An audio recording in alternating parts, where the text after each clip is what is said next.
Candlemas is an ancient celebration. First, I wanted to speak to you about why we need myths, rituals, and ceremonies. Well, in case you hadn't noticed, we humans are still quite a bit apes. Did anybody notice? We humans are still quite a bit just ancient primates. What feels good? What doesn't feel good? We're run around by these ancient instincts that sometimes work with our modern lives and sometimes don't. But did you also notice that we humans are the dreamers of dreams? Did you notice that we humans are the dreamers of dreams? I looked on social media today and I saw this thing that some Kenyan engineers made a bionic arm for a guy that's controlled by your brain signals. What? We're these dreamers of future dreams, future economies that create greater justice, and future ecologies that create greater harmonies, and we can look forward unto what we might be. And here we remain, halfway between ape and bionic future ecologist, and this is what it is to be a human walking around in our daily lives. I believe that the realm of myth, of dream, of fantasy, and of ceremony is how we bridge all of these different voices, these different whispers from our Gandalfs and from our half-beast ancestors and our centaur selves and our minotaur selves, and all of these forces that are working in the human psyche we digest and organize according to myth and ceremony, dream and ritual.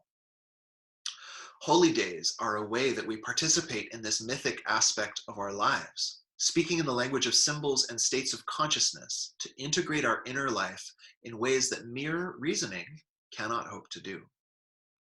So what is the symbolism of Candlemas, or the old European pagan term for it, Imbolc? So in the Catholic Church, Candlemas happens 40 days after Christmas. So we're roughly there 40 days after Christmas. And this was said to be the present when Christ was presented at the temple. So Christ was born on Christmas, presented at the temple 40 days later. And the candles are actually symbolic representations of Christ, who was himself a symbolic representation of this radiant light that lives in all of us. So Candlemas. In the ancient European pagan traditions, though, there's all of this cool, what do they call it, syncretism? Syncretism, I've never heard that word out loud. I've only read it 8,000 times. For a long time as a teenager, I thought paradigm was pronounced paradigm, because I'd read it 18,000 times, but had never heard anyone say it in a conversation. Anyway, something about syncretism, that these ancient festivals in different cultures got combined to have unified meaning. So for example, this is a day that's holy to Brigid, the goddess of Celtic mythology, and she may be the same person as Saint Brigid in the Catholic mythology. So all of these festivals got put together. In the ancient European world, in northern climes, we are halfway between the winter solstice and the spring equinox. And so this time of year symbolizes that light is being reborn. At the winter time, at the winter solstice, we have this sense of, oh, it's the darkest time, but light always comes back. And at Candlemas, you can see it, the days have gotten longer. If you have, we can relate to this, unfortunately, through seasonal affective disorder, perhaps. It can lighten up a little bit as the days actually get longer. So there's this sense in the ancient world of hope around this time. This is considered, in Ireland, this is considered the very beginning of spring. This is the first glimmering of springtime. Brigid, this goddess, is a goddess of song, of healing, of sacred fire, of art, of wisdom. And there's this sense of this dawning of light, that light it's first being kindled. So the thing I wanted to share with you today, though, that I think is fun, is that Candlemas is actually, or Imbolc, is actually the twin of Halloween. Candlemas or Imbolc is the twin of Halloween. So if you are a Halloween fan, I'm going to suggest to you today that you could do double Halloween if you want, because these are times of liminality. In the ancient world, these are times of liminality. It's not quite the winter solstice. It's not quite the spring equinox. It's the time in between. And Samhain, the festival from which Halloween was drawn, is the same thing. But the difference is Halloween is that the light is descending. We're entering into the misty and dark world, and we have to confront our fears. At Imbolg, the light is ascending, and we're exiting that dark and misty world. And what I propose to you today is that this is a time when we can confront our hopes. This is a time to blow on the spark of hope that's just being kindled and see if we can ignite it into a full-grown blaze. So both of these celebrations are about the time between, I don't know if you're a Rod Serling fan, a famous Unitarian Universalist, but as you know, that was the person who made The Twilight Zone. So this is a time of liminality, maybe not as freaky as The Twilight Zone, but hopefully as liminal, and that could be a very good thing. So both of these things are about liminal spaces, and I think that's actually why we have Valentine's Day around this same period. I'm not sure how the syncretism and the union of myths that take place all over the world, and this took place in Europe, how that happened, but my speculation is that this is where the timing of Valentine's Day comes from, because it's all about candlelit mystery. And have you ever had a crush on someone? You'll know how the energies ascend, they bubble up. Ooh, let's light the candles, and you might even pour a glass of bubbly, but whatever it is, things are gonna get bubbly when romance is afoot, wouldn't you say? And romance, oh, not that foot, romance it depends on liminality. Romance depends on mystery. Mystery is the lifeblood of romance. So around this time, we have the bubbliness of new love and also new hope. And I propose to you that romance needs liminality. It needs this in-between mysteriousness. In a way, romance and logic are opposites. I mean, okay, so I know for some of you, when things get logical, that's when you are really likely to have a crush on someone. Oh, they're so logical. Whew, wow. But do you know how unromantic it is to try to eliminate all the mystery? Oh, nothing unexpected is going to happen. Here's our schedule for tonight's date, and I've plotted it out so that nothing out of bounds is bound to occur. Not the most romantic. We need surprise. We need wonder. We need the art that comes by accident. Romance and logic might be opposites. So logic is about clarity, and romance is about mystery. These two forces dance within us, and sometimes they vie for control. It would be logical to encourage clarity and mystery to have a romance with each other and unite. In the ancient world, the darker seasons were all about mystery, what we can't control, and thus about surrender. So at Halloween, the ancients contemplated death and loss.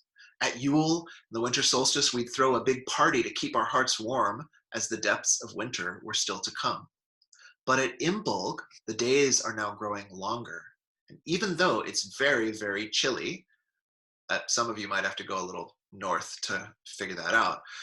But even though in many places in the world it's very, very chilly, you can still sometimes see new buds just emerging, or even little lambs. Sometimes Imbolg was the celebration of the start of lambing season.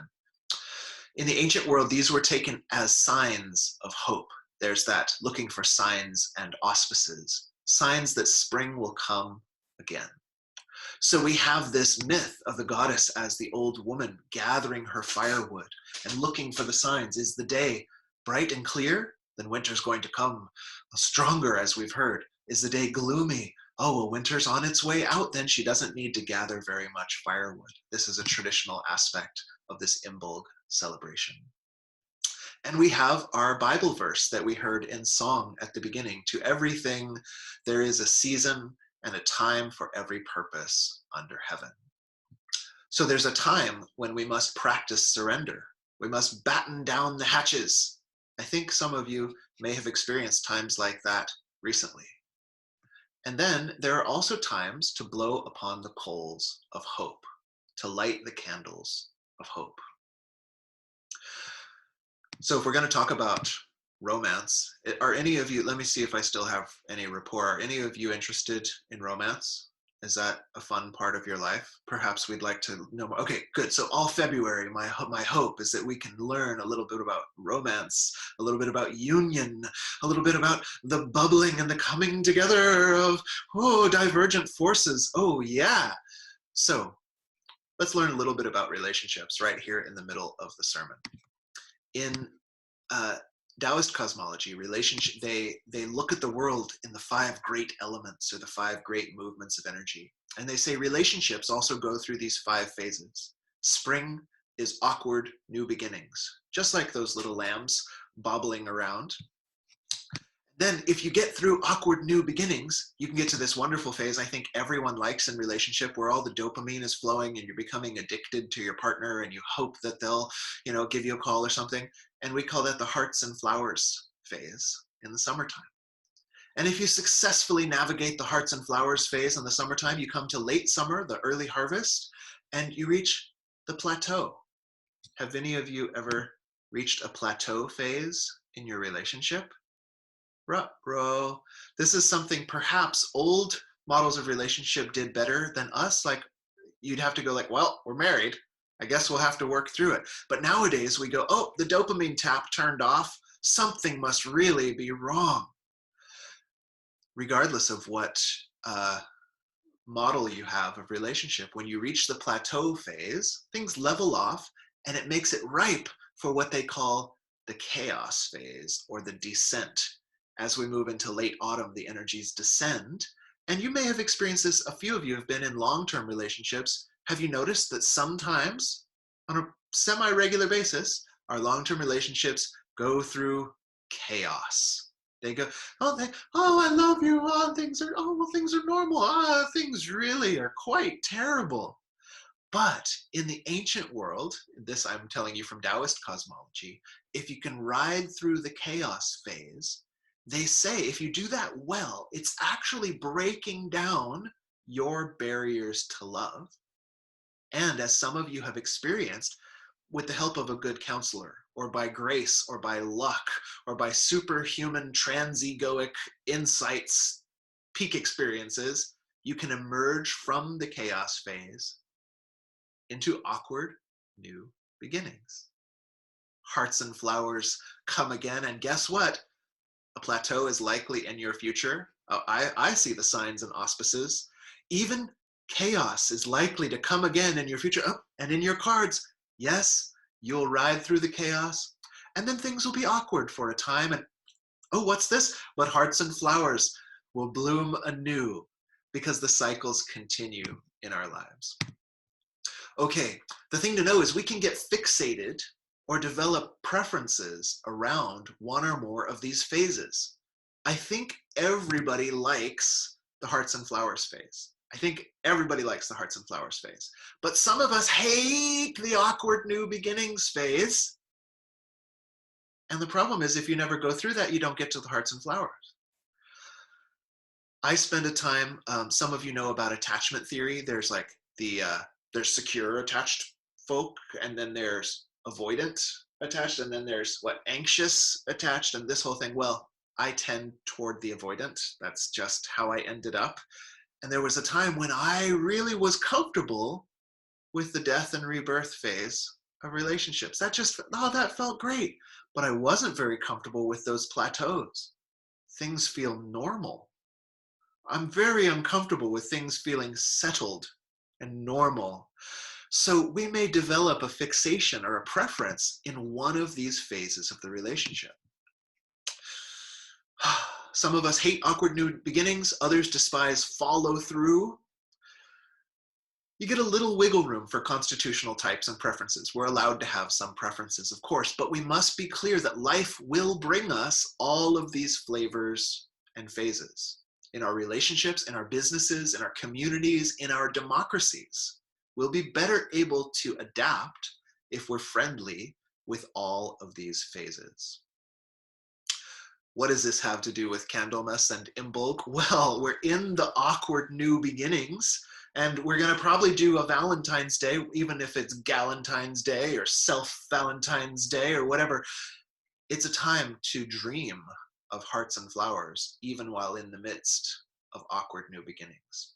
And so today, I want to encourage you toward hope, to take up a practice of hope, knowing that there's a time for pessimism, there's a time for fighting, there's a time for skepticism, and there's a time for being cautiously optimistic. There's a time for all of these. All of these are healthy movements of energy. But today I want to encourage you toward a practice of hope. I want to remind you that in all movements toward change, specifically those social change movements, organizers have always known that you can't just focus on what's going wrong. You can't just focus on how long the climb is ahead of you, how impossible it seems. That gets disempowering. You lose steam. You have to foreground your aspirations if you want to tap your strength.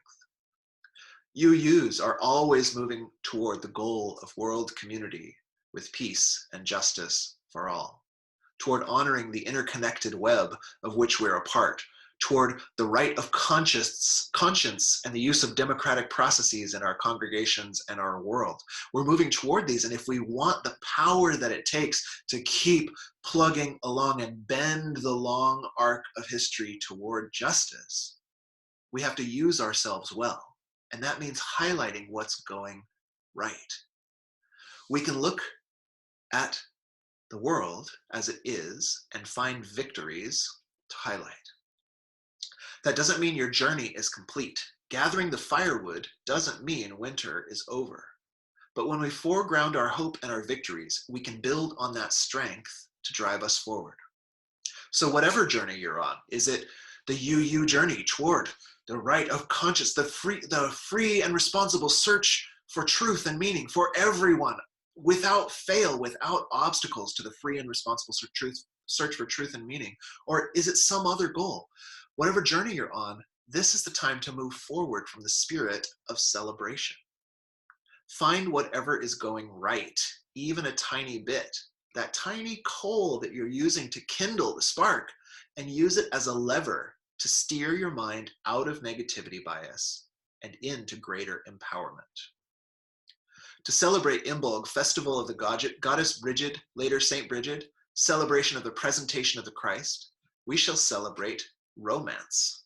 And by that, I mean we can honor one of our 6 UU sources, transcendent mystery and wonder. In ancient times, this festival was associated with looking for signs and auspices. Today, I want to relate this to romance, and that romance to the rest of our lives.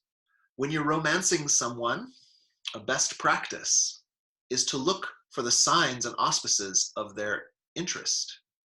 Did they take a breath in or sigh when you said something? What makes them blush or bat their little eyelashes? If you're smart, you'll take these signs as directions of what to build upon. So in this spirit of spring, we can take the signs of our success where the light is growing, and we can allow them to give us hope. But we can also use them as we open to the mysterious as guides to where we can grow. So as we're opening, we don't know what's to come. We can try to build success upon success. And by that means, ultimately create our bountiful harvest in its season. So, opening to great mystery, we'll use romance. We'll use the spark of hope, even if skepticism, cautious optimism is your favorite. This is a time to experiment with levering the mind out of negativity bias and perhaps toward the positivity bias that empowers us, that gives us the strength we need to make the changes we so long for in our lives and in our world. I'll offer you some closing words. These come from Elizabeth Palmer Peabody, also an early transcendentalist and the pioneer of kindergarten in the United States. You should know, one claim in here needs to be fact-checked, and the words are a little archaic, but mythically, metaphorically, I think it relates to our sermon for the day. She says, "The perilous time for the most highly gifted is not youth. The holy sensibilities of genius, for all the sensibilities of genius are holy, keep their possessor essentially unhurt as long as animal spirits and the idea of being young last. But the perilous season is middle age, when a false wisdom tempts them to doubt the divine origin of the dreams of their youth. When the world comes to them, not with the song of the siren, against which all books warn us, but as a wise old man, counseling acquiescence in what is below them." So let us at Imbolg take this spirit of youthful genius, honor our hopes and inspirations as ambassadors of the great mystery and the good things to come.